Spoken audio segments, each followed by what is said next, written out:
Hi friends, எல்லோரும் எப்படி இருக்கீங்க? நல்லா இருப்பீங்க.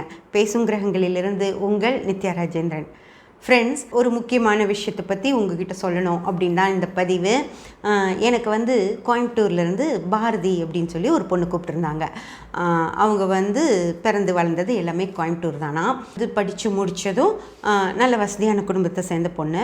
அவங்கள வேலைக்கெல்லாம் அனுப்பலை. அவங்க வீட்டில் திருமணம் பண்ணி வைக்கிறாங்க. ஃப்ரெண்ட்ஸ், திருமணம் பண்ணி வச்சதும் அவங்க கணவர் ஒரு ஃபேமஸான கம்பெனி தான் கோயம்புத்தூரில். நிறைய பேர்த்துக்கு அந்த பேர் சொன்னாலே தெரியும். அங்கே அவர் ஜாபில் இருக்கார். 2 பேரும் ரொம்ப நல்ல சந்தோஷமான ஒரு லைஃப் ஸ்டைலு. அப்போது கொஞ்ச நாளில் அது என்ன ஆகுது அப்படின்னு சொல்லி பார்த்தீங்கன்னா, அந்த கம்பெனியவே ரொம்ப ஃபேமஸான ஒரு சென்ட்ரல் கவர்மெண்ட் கம்பெனிங்க. அந்த கம்பெனியை க்ளோஸ் பண்ணிடுறாங்க. அதுக்கப்புறம் அந்த ஒரு ஊரே காலி ஆகிடுது. அவ்வளோ பேருக்கும் வேலை போயிடுது. ஓகேங்களா? அப்போது அவங்க என்ன பண்ணுறது அப்படின்னு சொல்லி யோசிக்கிறாங்க. அப்படி வேலை போன ஒரு 10 பேர் ஃப்ரெண்ட்ஸாக இருக்காங்க. அவங்க எல்லாருமே வேலை இல்லை இப்போது. அதனால் என்ன செய்கிறாங்க அப்படின்னா, நம்ம ஒரு பஸ் ரூட்டு எடுத்து அதில் ஒரு பஸ் விட்டு, நமக்கு ஏதோ கொஞ்சம் பணம் இவ்வளோ நாள் சேர்த்து வச்சுருப்பாங்க இல்லையா, அதையெல்லாம் போட்டு ஒரு பஸ் வாங்கி ரூட் வாங்கி விடலாம். அது நமக்கு ஒரு தொழிலாக இருக்கும் அப்படின்னு சொல்லி முடிவு பண்ணி அவங்க 10 பேரும் சேர்ந்து ஒரு பஸ் வாங்கி விடுறாங்க. ஃப்ரெண்ட்ஸ், ஓகேங்களா? பஸ் ரூட் வாங்குறாங்க. அது கொஞ்சம் காஸ்ட்லியான ரூட்டாக தான் இருக்குது. அந்த ரூட்டில் ஒரு பஸ் வாங்கி விட்டு 10 பேரும் முதலாளிகளாக இருக்காங்க. அதில் இந்த பாரதியுடைய கணவரும் ஒருத்தராக இருக்கார். ஓகேங்களா? அப்படி இருக்கும்போது உங்களுக்கு தெரியும், கனரக வாகனங்கள் அப்படிங்கிறது செவ்வாய் அப்படின்னு சொல்லி. பாரதியுடைய கணவருக்கு செவ்வாய் தசை அப்போ தான் ஆரம்பிக்குது. ஃப்ரெண்ட்ஸ், ஓகேங்களா? செவ்வாய் தசை 7 வருடங்கள் கொண்டது. அந்த செவ்வாய் தசை அவருக்கு ரொம்ப நல்லா இருக்குது. அதாவது வல்லத்தன்மையோடு இருக்குது. நிறைய பணம் செவ்வாய் தசையில் அவருக்கு வரும் அப்படிங்கிற மாதிரி இருக்குது. இவங்க கோயம்புத்தூரில் மெயின் சிட்டியில் இருக்காங்க. அதனால் மிச்சம் இருக்கவங்கெல்லாம் வேறு வேறு ஊர்களில் இருக்காங்க. அவங்கவுங்க சொந்த ஊர்களுக்கு போயிடுறாங்க. அதனால் இவரை பார்த்துக்க சொல்லி முழுமையாக அவர்கிட்ட எல்லா பொறுப்புகளையும் ஒப்படைக்கிறாங்க. அப்படி ஒப்படைக்கிறப்போ பஸ் அந்த ரூட்டில் நல்லா வசூலாகுது. பஸ்ஸு நல்லா போக ஆரம்பிச்சிருது. ஒவ்வொரு பிரச்சனை வரும் இல்லைங்களா பஸ்ஸில். இப்போ கண்டக்டர் டிரைவரு சரியாக வேலைக்கு வரமாட்டாங்க. அந்த மாதிரியெல்லாம் ஒவ்வொரு பிரச்சனை ஆரம்பிக்குது. அதில் எல்லாம் கொஞ்சம் இப்படி ஆகுது அப்படி ஆகுது அப்படின்னுலாம் அவங்களுக்கு சொல்கிறாங்க.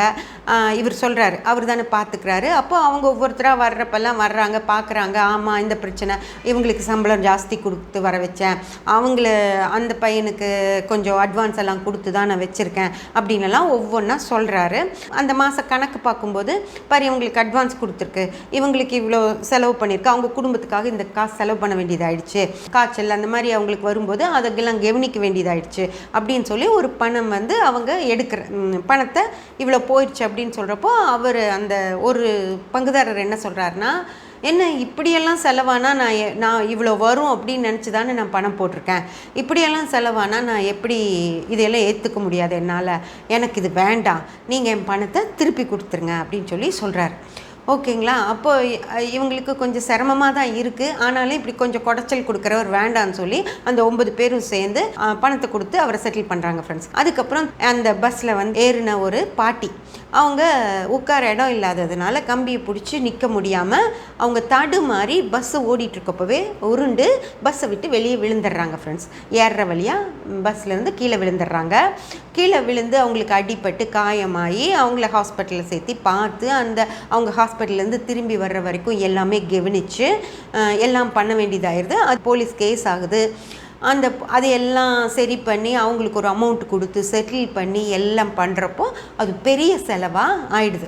ஓகேங்களா? அந்த நேரத்தில் என்ன ஆகுது அப்படின்னா, இன்னும் 2 பேர் என்ன சொல்கிறாங்கன்னா, ஐயோ இவ்வளோ பிரச்சனை இருக்கா இதில், எங்களுக்கு தெரியல, அதனால் நாங்கள் இது பண்ணிட்டோம், நீங்கள் என் பணத்தை கொடுத்து எனக்கு எந்த லாபமும் வேண்டாம், ஒன்றும் வேண்டாம், இப்படி செலவெல்லாம் என்னால் பண்ணி ஒன்றுமே இல்லை, நான் போட்ட பணத்துக்கு ரிட்டர்ன்ஸ் வரமாட்டேங்குது, அதனால் இது எங்களுக்கு வேண்டாம், நாங்கள் கொடுத்த பணத்தை மட்டும் கொடுத்துருங்க, இது எனக்கு எந்த வட்டி எதுவும் வேண்டாம், கொடுத்த பணத்தை திருப்பி கொடுத்துருங்க, நான் ரிலீவ் ஆகுறோன்னு சொல்லி 2 பேர் கேட்குறாங்க. ஃப்ரெண்ட்ஸ், முதலே ஒருத்தர் போயிட்டாரு, இப்போ 2 பேர் கேட்குறாங்க. அப்போ மிச்சம் இருக்கவங்களாம் சேர்ந்து முடிவு பண்ணி அவங்க 2 பேர்த்தையும் பணத்தை கொடுத்து செட்டில் பண்ணிவிட்டு இவங்க திரும்பியும் எப்பவும் போல் ரன் பண்ணுறாங்க. அப்படி ரன் பண்ணிகிட்ருக்கப்போ ஒரு வயசானவர், ஒரு 60 வயசுக்காரர் காலையில் நேரத்தில் முதல் ட்ரிப்பு பஸ் ஓட ஆரம்பிக்கிறப்பவே ஸ்பீடாக பஸ் போயிட்டுருக்கு. அவர் அது பார்க்காம வந்து அடிபட்டு இறந்து போகிறாரு ஃப்ரெண்ட்ஸ். அவர் இறந்து போனது ஒரு பெரிய பிரச்சனையாகுது. பேப்பர்லையெல்லாம் வருது, கேஸு கோர்ட்டுக்கு போகுது. அவங்க அந்த ஜீவனாம்சமெல்லாம் கேட்குறாங்க. அதெல்லாம் கொடுத்து செட்டில் பண்ணி எல்லாம் பண்ணி கேஸு வித்ட்ரா பண்ணி எல்லாம் அந்த டிரைவர் மேலே இருந்த டிரைவர் தான் தப்புங்கிறாங்க. அதெல்லாம் சரி பண்ணி கொண்டு வர்றதுக்கு 2 வருஷம் ஆகுது. அந்த 2 வருஷத்தில் எக்கச்சக்கமான செலவும் ஆகுது ஃப்ரெண்ட்ஸ். அது பார்த்ததும் அந்த நேரத்தில் நல்லாவே பஸ் ஓடினா கூட இந்த செலவுகளுக்கே அந்த வந்த காசு எல்லாமே சரியாக போகுது. அதை பார்த்து பயந்து போயிட்டு மிச்சம் ஒரு 4 பேர் நாங்களும் இந்த தொழில் எங்களுக்கு வேண்டாம், இது வந்து ஏதோ ஒரு இறப்பு அப்படிங்கிறத அவங்களால ஏற்றுக்க முடியல, அவங்க பயந்து போயிடுறாங்க, இது ஏதாவது நம்ம குடும்பத்தை பாதிச்சிரும், எங்களுக்கு வேண்டாம் அப்படின்னு சொல்லிட்டு அவங்க அதிலிருந்து விலகிக்கிறோம், எங்களுக்கு பணம் கொடுத்துருங்க, போட்ட பணத்தை கொடுத்துருங்க அப்படின்னு சொல்லி சொல்கிறாங்க. அப்போ இந்த பொண்ணு என்ன பண்ணுறாங்க, இருக்கிற நகைகள் அவங்க கிட்ட என்னெல்லாம் இருக்கோ அது எல்லாமே கொடுத்து, ஏன்னா முதல்ல 3 பேர் போயிட்டாங்க. அப்புறம் 4 பேர் போகிறாங்கங்கிறப்ப 7 பேர் வெளியே போயிட்டா மொத்தம் 3 பேர் தான் இருப்பாங்க. அந்த 3 பேரும் ரொம்ப சிரமப்பட்டு எல்லா காசையும் போட்டு அவங்களுக்கு செட்டில் பண்ணுறாங்க ஃப்ரெண்ட்ஸ். ஓகேங்களா, எல்லாம் செட்டில் பண்ணி முடித்ததுக்கப்புறம் இவர் ஒருத்தர் தான் பார்த்துட்ருக்காரு. அந்த நேரத்தில் என்ன ஆகுது அப்படின்னு சொல்லி பார்த்தீங்கன்னா, இந்த பஸ் வந்து ஒரு ஆக்சிடெண்ட் ஆகுது, இன்னொரு பஸ்ஸோட ஒரு ஆக்சிடெண்ட் ஆகுது. அதுவும் கொஞ்சம் பெரிய ஆக்சிடெண்ட் தான்.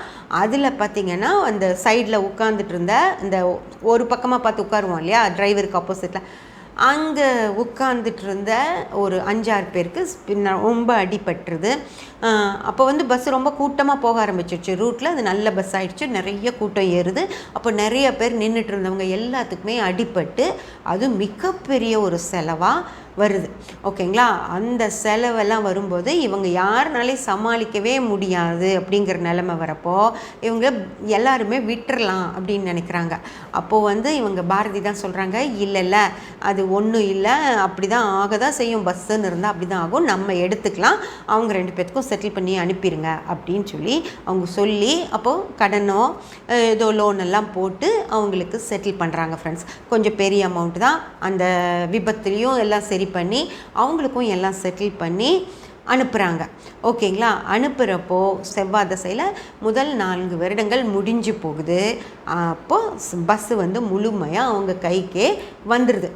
ஒரு பங்குதாரராக தான் அவர் ஆரம்பிக்கிறாரு. ஆனால் 4 வருஷத்தில் கஷ்டப்படுற மாதிரி தான் இருக்குது. ஆனால் 4 வருஷத்தில் முழு அந்த பஸ்ஸும் வந்து அவர் கைக்கே வந்து அந்த பஸ் முதலாளியாக அவர் மாறிடுறார் ஃப்ரெண்ட்ஸ். ஓகேங்களா, அதெல்லாம் ஈஸி கிடையாது. எல்லாருனாலையும் ஒரு ரூட் வாங்கி ஒரு பஸ்ஸை எல்லாம் ஓட்டிட முடியாது.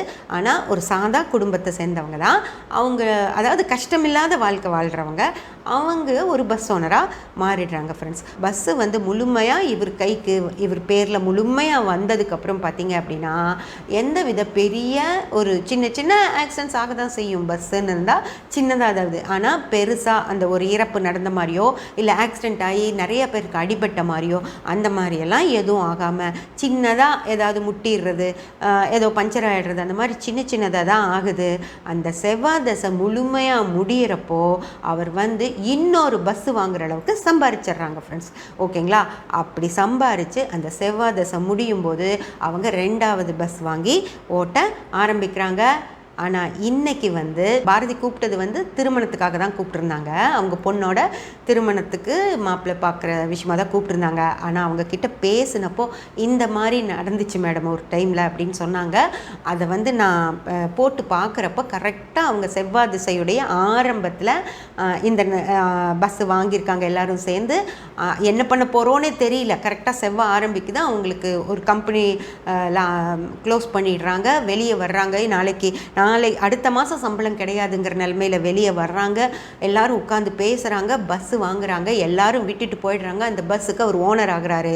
அந்த பஸ்ஸு சம்பாரித்து கொடுத்த காசில் அதே ரூட்டில் அந்த செவ்வாய் முடிகிறப்போ இன்னொரு பஸ்ஸையும் வாங்கி அதே ரூட்டில் ஓட்டுற அளவுக்கு அவங்க ஒரு பஸ் கம்பெனி முதலாளிகளாக ஆயிடுறாங்க ஃப்ரெண்ட்ஸ். ஓகேங்களா, செவ்வாய் அப்படின்ற ஒரு சின்ன 7 வருடங்கள் கொண்ட ஒரு திசை காலங்கள் தான். ஆனால் அது நல்லா வந்துருச்சு அப்படின்னா அவங்கள எவ்வளோ மேலே கொண்டு போகுது அப்படின்னு சொல்லி பாருங்கள். அதாவது எந்த கிரகம் நமக்கு என்ன செய்யுனே தெரியாது. நீங்கள் எவ்வளோ பேர் என்னை கூப்பிடுறீங்க ஜாதகம் பார்க்குறப்பெல்லாம் என்னென்னவோ சொல்கிறீங்க, மேடம் என்ன பண்ண போகிறோன்னு தெரில, என்ன நடக்கும்னு தெரில, எங்களுக்கு பயமாக இருக்குது, இப்படி ஆயிடுச்சு, என்ன பண்ண போகிறேன் அப்படின்னு. ஆனால் வாழ்க்கை அப்படியே கண்ணாமூச்சி மாதிரி ஃப்ரெண்ட்ஸ். ஒரு தசை நல்லா வந்துருச்சு அப்படின்னா அது உங்களை எங்கே வேணாலும், பெரிய தசையெல்லாம் வேண்டாம், 17 வருஷ தசை, 19 வருஷ தசை, 20 வருஷ தசையெல்லாம் வேண்டியதே இல்லை. அந்த ஒரு 7 வருஷ செவ்வாய் தசை, அதே கனரக வாகனமான பஸ்ஸுங்கிறதும் செவ்வாய் தான் காரகர்.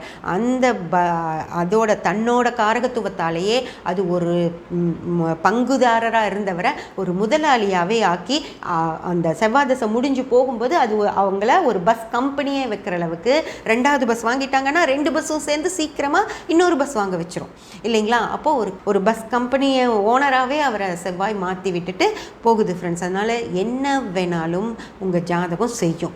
அதனால் நேரம் அப்படிங்கிற விஷயத்தை நம்புங்க. நேரம் சரியில்லை அப்படிங்கிற நேரங்கள் தான் சிரமமாக இருக்குமோ தவிர, உங்களை நல்லா பார்க்கணும், உங்களுக்கு நல்லது செய்யணும் அப்படின்னு முடிவாயிடுச்சு அப்படின்னா அந்த ஒரு சின்ன தசை கூட உங்களுக்கு மிக நல்லதை செஞ்சுட்டு தான் போகும் ஃப்ரெண்ட்ஸ். ஓகேங்களா. ஜாதகத்தை நம்புங்க. சப்ஸ்கிரைப் பண்ணி பெல் பட்டன் ப்ரெஸ் பண்ணி வச்சுக்கோங்க. அப்போ தான் நான் போடுற எல்லா பதிவுகளும் உங்களுக்கு கிடைக்கும். லைக் பண்ணி ஷேர் பண்ணி கமெண்ட் பண்ணிங்கன்னா எனக்கு சப்போர்ட்டிவாக இருக்கும். Thank you friends.